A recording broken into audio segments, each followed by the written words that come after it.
Have you ever noticed something strange? We spend our lives trying to escape the noise, the endless notifications, the pressure to become someone, the voices telling us we are never enough. Yet somehow, I traveled thousands of miles just to stand beside one of the loudest waterfalls I had ever seen. And somehow, it became the quietest place I had known in months. My name is Kat. I'm 23 years old. I don't have a perfect plan for my life. I don't even know where I'll be next month.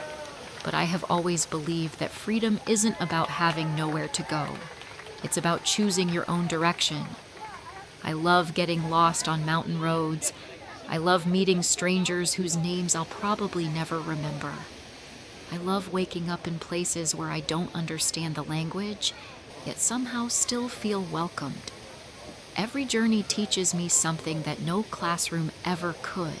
But this journey, this one was different. Just a few weeks ago, someone I thought would stay in my life forever quietly walked away. There was no dramatic goodbye, no shouting, no tears in the street, just silence. Sometimes silence hurts more than words ever can. After that, home no longer felt like home. Every familiar street reminded me of memories I wasn't ready to revisit. So I packed a small backpack, picked a destination almost at random, and bought a one-way ticket. People often ask why I travel alone. The truth is, sometimes we don't travel to discover new places. Sometimes we travel because the person we've been has become too heavy to carry. I wasn't looking for adventure. I wasn't looking for love. I wasn't trying to forget anyone. I simply hoped that somewhere between the forests, the rivers, and the waterfalls, I might meet myself again. As I walked toward the sound of rushing water, I took the deepest breath I had taken in weeks. For the first time since my heart was broken, I wasn't thinking about yesterday.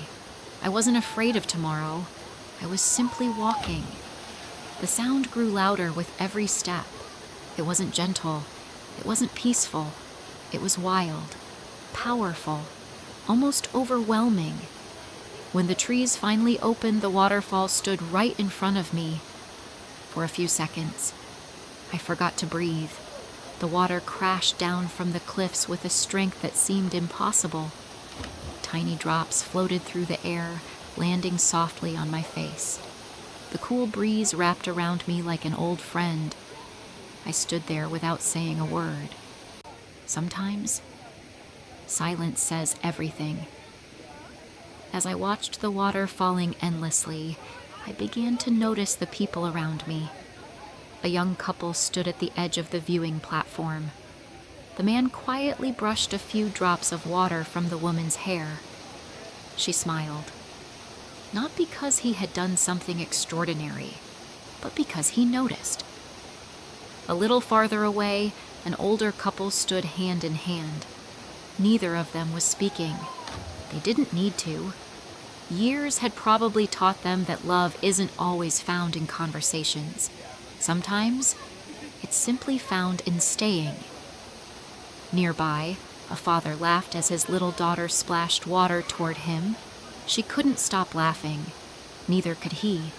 For a brief moment, the whole world felt incredibly alive. And then, without warning, my heart remembered. I remembered the last trip we took together. We had promised each other we'd visit places like this someday. We talked about mountains, waterfalls, tiny cafes hidden in quiet villages, sunsets we'd never forget. Back then, the future felt so certain. Funny how life changes without asking for permission. I caught myself wondering where he was. Was he happy? Had he already forgotten me? Did he ever think about those promises? I don't know. Maybe it didn't matter anymore, or maybe I just wanted to believe it didn't. I looked down at my own hands, empty. No fingers intertwined with mine, no familiar warmth, no one standing beside me saying, "Look how beautiful this is." What I missed wasn't only him.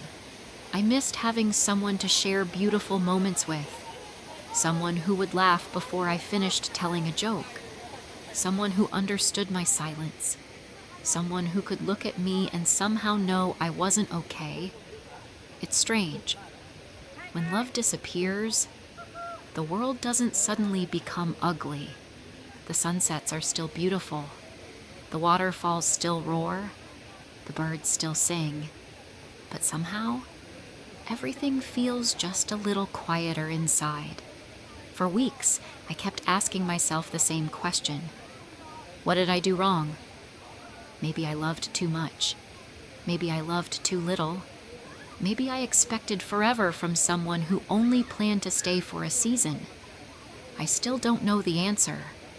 Standing there, listening to millions of gallons of water falling every minute, I realized something. The waterfall wasn't trying to hold on to a single drop. Every second, it let go. Again. Not because it wanted to lose something, but because that's what allowed it to keep flowing. I wondered, how much of my pain came from losing someone, and how much came from refusing to let go? That question stayed with me, long after I stopped looking at the waterfall, long after I stopped thinking about him. For the first time since the breakup, I didn't feel healed, but I also didn't feel completely broken. Somewhere deep inside, a tiny space had opened, just enough for a little piece to quietly find its way in.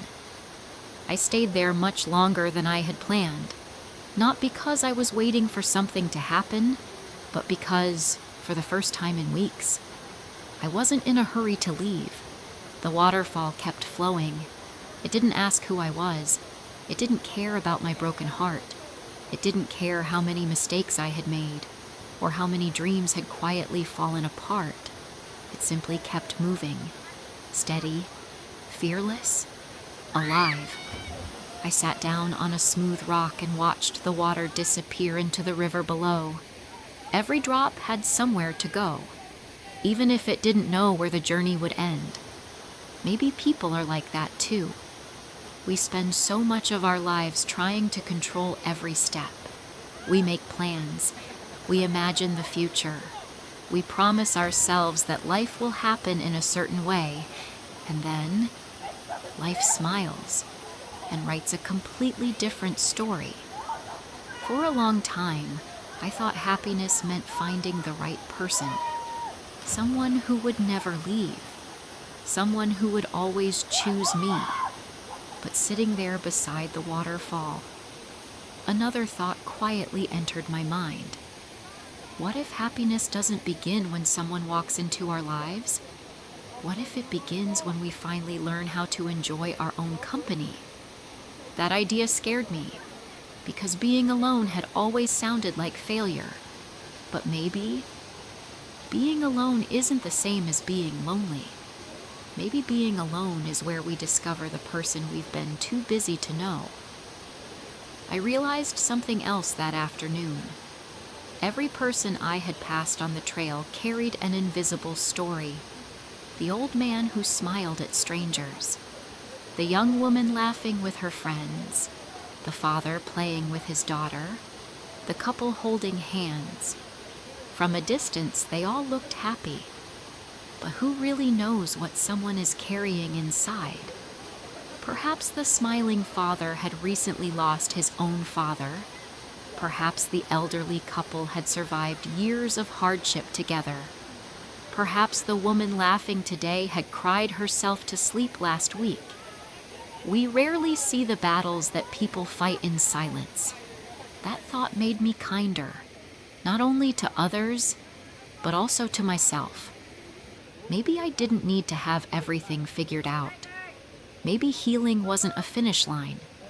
Maybe it was simply a direction. The sun slowly slipped behind the mountains. The air became cooler. The crowds began to leave. I took one last look at the waterfall. It was still there, still flowing, exactly as it had before I arrived. Yet somehow, I wasn't the same person who had walked into this place a few hours earlier. My heart wasn't completely healed. There was still an empty space inside me. I still missed the love I had lost. I still wondered what my future would look like. But now, that empty space didn't feel like darkness anymore. It felt like room. Room for new memories. Room for unexpected friendships. Room for laughter I hadn't experienced yet. Room for another version of myself. Maybe that's what hope looks like. Not having all the answers, just believing that tomorrow can still surprise you. As I picked up my backpack and started walking away, I smiled without even realizing it. It wasn't the biggest smile, but it was real. And for today, that was enough. My name is Kat. This is only the first step of my journey. There are still mountains waiting to be climbed, rivers waiting to be crossed, waterfalls waiting to be discovered, and perhaps, somewhere along the way, a few more pieces of my heart waiting to find their way home. If you'd like to walk beside me, to explore beautiful places, to share stories about life, love, loss, and the quiet lessons hidden in every journey, I'd love to have you with me. Please subscribe and join me for the next adventure. Until then, take care of your heart and never stop exploring, because sometimes the longest journey we'll ever take is the one that leads us back to ourselves. See you in the next story.